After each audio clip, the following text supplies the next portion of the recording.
What is going on, guys? Carmen Him here. I hope you guys are having an amazing day. Now, just like real quick, I know if you guys are trying to like go to full screen, like let me give you guys an example, kind of like switch it like that. Um, there's gonna be like those little black corners right there. That's because obviously I'm recording my phone. Please bear with me. Like I said in the last video, it's been a long time since I've been back on YouTube. I'm still trying to get my PC set up and everything. So yeah, it's gonna be a while till you can actually see a good full screen right there. But like I said in the last video, um, this is going well. I gave you my input on Trae Young, so it's kind of going to be something a little similar over here, at least covering this article, because they do talk about Trae Young and pretty much exactly what I was telling you guys and what I was going to tell you guys as well. So, anyways, let's go skim through this a little bit. Spurs has registered interest in acquiring Dejounte Murray from the Atlanta Hawks. It makes sense. Victor Wembanyama hasn't benefited from playing with a high-level point guard yet, and Murray was an all-star in his final season with the Spurs, posting a 3.5 assist to turnover ratio. When he's at his best, he's an elite defensive guard who rebounds at a high level. Though he's not defending, he's not defending at the same level. After trading Murray to the Hawks 18 months ago, the Spurs own Atlanta's first 3-round picks in 2025 and 2027, plus the right to swap firsts in 2026. So as I was telling you guys in the last video, that all three of these picks just might be lottery picks. I feel very confident actually that you're gonna get at least one lottery pick, and the most likely is probably 2025. The reason why is because they're not figuring things out. If Trae Young cannot get a good partner, because Dejounte Murray, he's not a bad partner, just like he's not doing enough. And I think also their bench is also probably a little bit to blame. But they got to get something figured. They have to figure something out over there. They have to get something going. So from the people I've spoken with, the Hawks are asking for 2 firsts in return for Murray, which is kind of what I expected. Who prefer to join a team with the chance to make an immediate playoff run. So far, no one has their demands for the problem for San Antonio is that Atlanta's future firsts might be too valuable to give back. That's what I was also mentioning in the last video, because, if Spurs are like, give us our boy back, and we just might be setting Atlanta up for their future. And if that does happen, Trae Young will be like, well, then why should I leave? We got a good solid core here. Spurs are still trying to figure something out. I mean, they're doing better, but it's not enough, even with Dejounte Murray. Plus, they don't have good picks anymore. So that's why I think it's just too much, especially if Trae Young is actually genuinely interested. Now, like I said, Trae Young, he's also possibly interested in joining San Antonio. Now, the thing is, we also have to make it a desirable team for him to even want to come here. We have to make Atlanta less desirable and San Antonio more desirable. And how we do that is with their first-round picks. We have multiple opportunities to score with their picks, including our own picks. And of course, if we engage in more trade talks, which is something that I'll be talking about in the next video, we could have more assets, actually. So it really, I do not think we should get Dejounte Murray. I will talk about what type of player he is as well. But yeah, so let's see if there's anything else that we should talk about. But as good as Murray is, the Hawks point guard that the Spurs should be chasing is Trae Young. So it was just something I was also talking about. So Trae Young in the last video, in case you guys weren't there. Trae Young, he is interested supposedly in pairing up with Victor Wembanyama. Thing is, he would probably be like 4 first-round picks, maybe 3, if we gave him like Keldon Johnson, somebody else decent. Doug McDermott, at least to make up for salary. He is also a very elite 3-point shooter. I believe he's the Suns' best actually in the league right now. What was I gonna say? Yeah, Spurs are not the type of people to actually engage in a big blockbuster trade. They will every once in a while when the time is right, when the price is right, when everything's right. And really, the only blockbuster trades I can think of off the top of my head is with DeMar DeRozan, the Kawhi Leonard trade, and LaMarcus Aldridge. I don't think, maybe we gave him like another player, but that's just a long time ago. So yeah, I'm not going to finish this article, but what what do I think about Dejounte Murray? Dejounte Murray, I'm not gonna lie, I was really hurt when we traded him. But then, eventually I'm like, yo, like he's saying all these things about us. I think we fleeced Atlanta, even though I didn't think it was that was gonna be the case at the time. I remember it's crazy. I started hearing about Chet Holmgren, Victor Wembanyama. I never thought we'd get one of them, and we just might have gotten the best guy, actually, Victor. So, Dejounte Murray. So, let me search him up a little bit. He is 27 years old. So, if the Spurs were to engage in trade talks to get Dejounte Murray, then most likely have to be giving back Keldon Johnson and maybe like 2 firsts. So, let's see. He is shooting just about 47% from the field. Let's see. Now, Keldon Johnson. Keldon Johnson is our best tradable piece right now. So he is, let's see. Oh, he got 26 points. Where does it even say his stats? Maybe I'll have to. Oh, there it is. So he is shooting 45.4% from the field this season, which is not that bad, especially for a forward. So what do I think about this? Well, if we actually look detailed stats, most players will have a significant jump from year 3 or 4. And so as you see, year 3, he made a jump from 17 points. Well, from 12.8 to 17. 17 to 22. He's at 17.6 right now. Don't be concerned about that. That is because they have Victor Wembanyama. He's their main guy now. It's not Keldon Johnson. That's the only reason why it went down. His minutes are also going down too.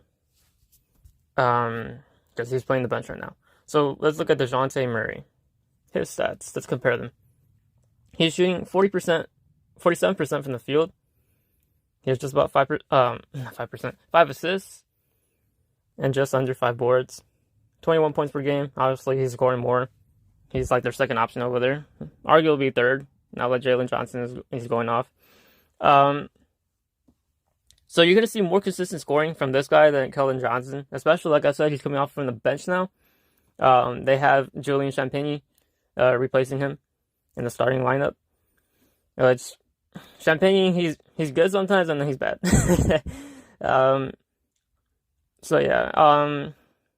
Obviously this is when he was in San Antonio, 21-22. That was his last year there. 8.3 boards, 9.2 assists.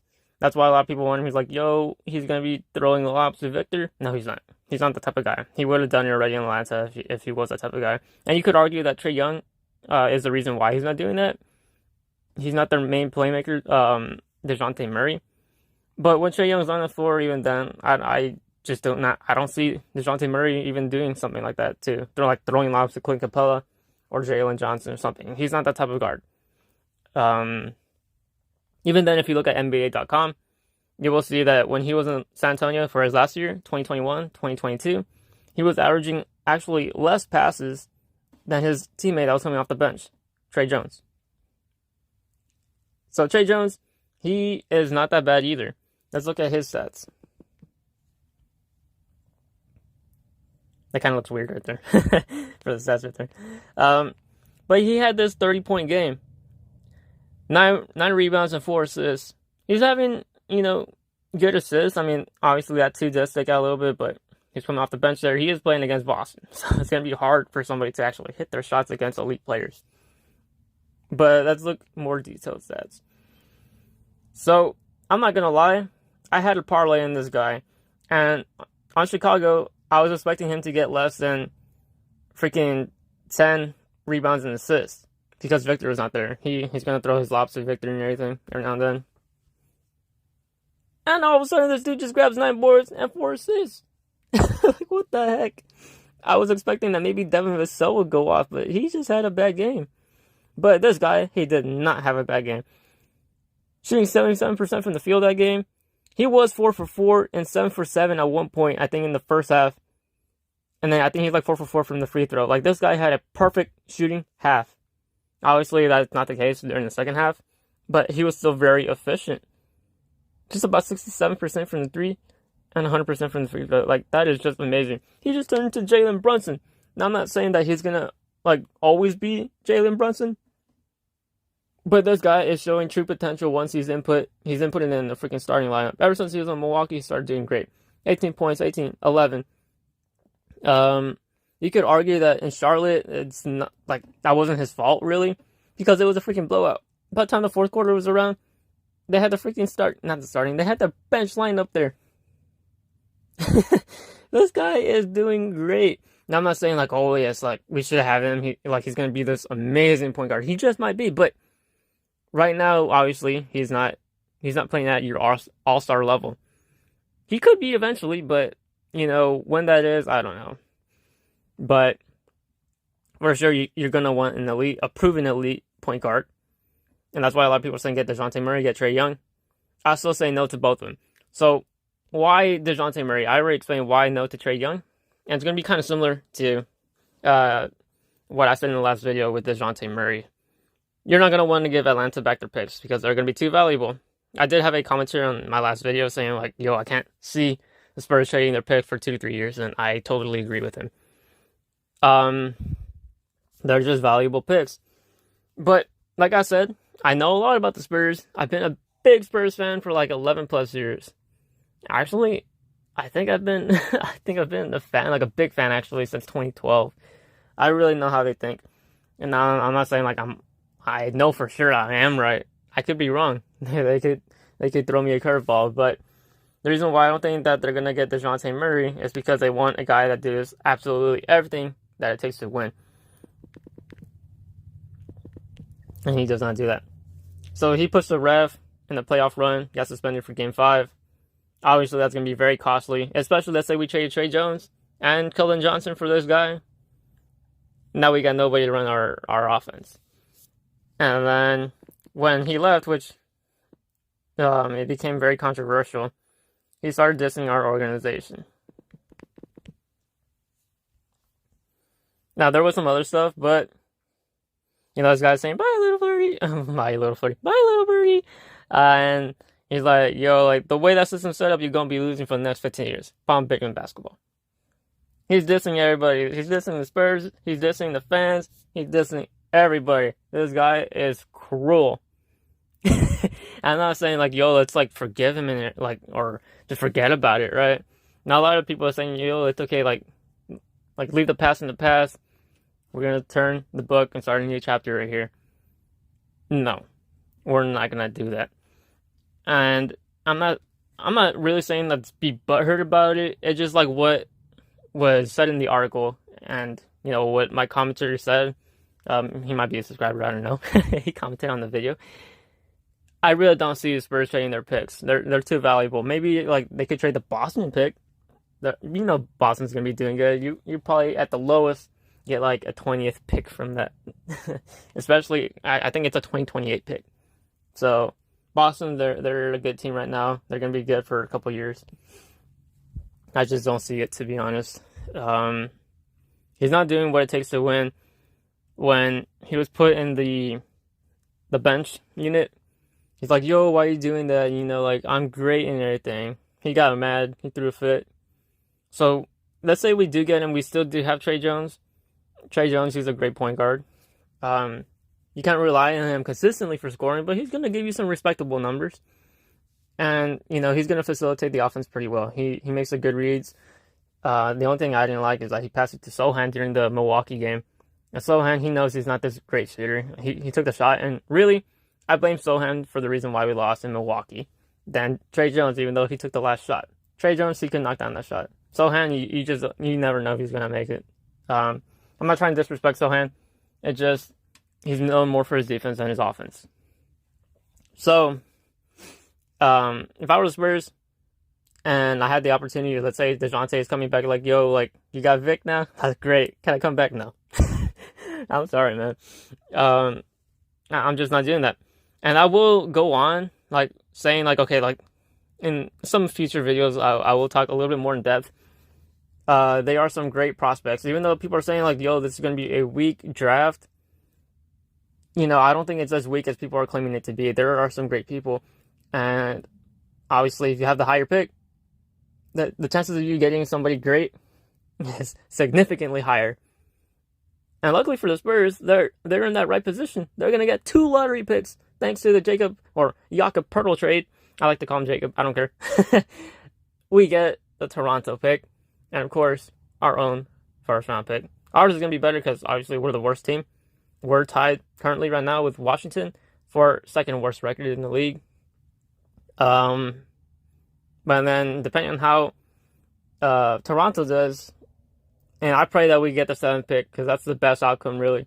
But at the same time, I also want us to have a little bit of cushion. 8 is not that bad. So if you have like a 3rd pick and an 8th pick or something like that, yeah, that's pretty good. So that's why I would not trade, and I would continue to not trade my picks, especially if they're going to be lottery picks like that. Now, also I want to talk about Victor. So I was comparing Keldon Johnson's stats. Let's look at Dejounte Murray's. Now, I was saying that players, they usually have their growth significantly from year 3 or 4, usually. Let's look at Dejounte Murray. See how you agree. So he had his growth. I guess he got injured here. I guess that's what happened. I'm not too positive, but I'm pretty sure that's the case. So let's not really count this one. So year 3 will count it as this right here. Continuation, 2019. And then over here in 2020, he went from 10.9 to 15.7, from 15.7 to 21.1. And then he's kind of like, stayed around the same area. His assists have gone down, probably because of Trae Young. He's not the main facilitator anymore, Dejounte Murray. But I don't think he ever is going to be that main facilitator again. Well, not the way he was during his All-Star season. Like I said, he did average less passes than Trae Jones. Not assists, passes. So let's look at Victor Wembanyama. How many points per game is he averaging right now? 19.4 in his first year. So assuming that he continues to have like the traditional, I guess you could say, player growth. Because this guy, he's just amazing. He's keeping up with guys like KD, Giannis. He blocked him. That was an amazing block. You should see that. This guy is going to be something great, to be honest. And nobody, well, I guess you could say he could get blocked, but oh my gosh, man. Ain't nobody stopping Victor, especially if he's going for a freaking dunk. So, assuming that he does have this kind of growth, like year 3, year 4, the Spurs, they might not get to where, I guess you could say, people are expecting them to be. I didn't expect them to be this bad this season. I thought they were going to be better than last season. But, let's say we get Dejounte Murray, we give away Keldon Johnson.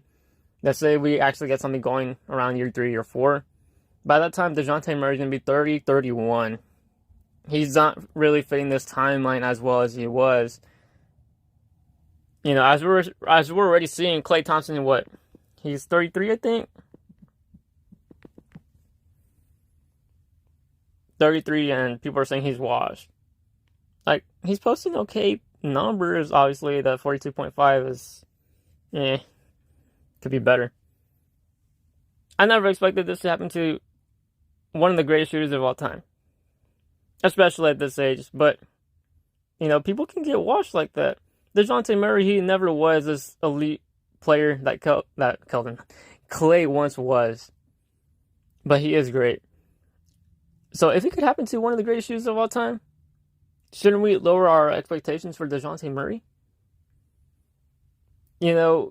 Murray, he could be posting numbers like this pretty soon. And that's going to be around the time of Victor's peak.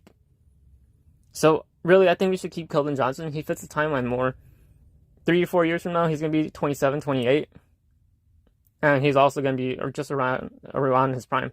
Keldon Johnson. To me, it's more logical to keep him and our picks. And like I said in the last video, if Trae Young is like, man, like they can't figure out anything for me over here in Atlanta, then we go and team up with Victor Wembanyama. I know I could figure something out over there. And assuming that we do score in the lottery as well, we're going to have a great roster. So that's what I think about Dejounte Murray. I hope you guys enjoyed this video. If you think I deserved it, please leave a like and subscribe for more content. And as always, I'll see you guys later.